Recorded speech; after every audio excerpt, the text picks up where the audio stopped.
Sir, Pawan Kalyan గారు లడ్డు విషయంలో పెద్ద రాద్ధాంతం చేసి తిరుపతి వెళ్ళి మీటింగ్లు పెట్టి ధర్నాలు చేసి గందరగోళం చేశావే, ఈరోజు పేదవాడి ప్రాణం అంటే మీకు అంత సులకన?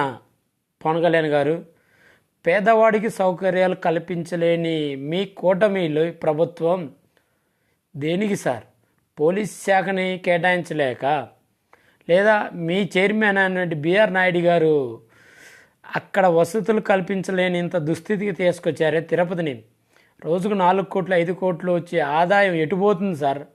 పేదవాడికి సౌకర్యాలు కల్పించాల్సిన, భక్తులకు కల్పించాల్సిన సౌకర్యాలు కూడా కల్పించలేని దుస్థితికి ఈ ప్రభుత్వం, ఈ చైర్మన్ గారు తయారు చేశారు తిరుపతిని. మీకు తిరుపతి ప్రతిష్టని దిగదార్చాలని ఉద్దేశం ఉన్నట్టుంది, కానీ తిరుపతి పరిరక్షణకి డబ్బులు కేటాయించి ఆ డబ్బుని ప్రజలకి, భక్తులు కేటాయించి ఖర్చు పెట్టే బాధ్యత మీకు లేదే. దేనికి సార్ మీకు పదవులు? అంటే మీకు మీ విఐపీలకు మాత్రం లగ్జరీగా దర్శనాలు చేపిస్తుంటే, పేదవాడు ఈ తొక్కిసలాట్ల పడి ప్రాణాలు వదలటానికంట సార్ మీకు పదవులు ఇచ్చింది. మీకు పదవులు ఇచ్చినందుకు జనాలు ఇవాళ తలకాయలు కొట్టుకుంటున్నారు, మంచి ప్రయాణం చేస్తున్నారు.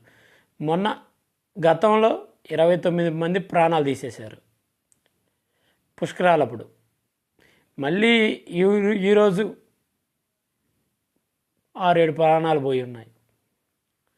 మీటింగులు పెడితే ప్రాణాలు పోతాయి. ఇట్లా మీ టీడీపీ వాళ్ళు జనాల ప్రాణాలంటే ఒక చులకనగా ఉందే, కానీ ప్రాణం అంటే మీది వాళ్ళ ఒకే ప్రాణం సార్. వాళ్ళ కుటుంబాన్ని మీరు రోడ్డును పడేలా చేశారు. వాళ్ళు ఏదో దేవుడి దర్శనానికి వస్తే వాళ్ళకి వసతి కల్పించలేని దుస్థితిలో మీ కూటమి ప్రభుత్వం ఉంది, ఇట్లా తయారు చేశారు. ఎక్కడికి పోతుంది ఈ డబ్బు అంతా? హిందువు పీఠాధిపతులు ఇప్పుడు మాట్లాడరా? ఇంత సంఘటన జరిగిన ముందుకొచ్చి ఒక్కరు కూడా మాట్లాడలేకపోతుండ్రే. ఎందుకు మిమ్మల్ని ఏమన్నా అరెస్ట్ చేసి లోపలేస్తారనే భయమా?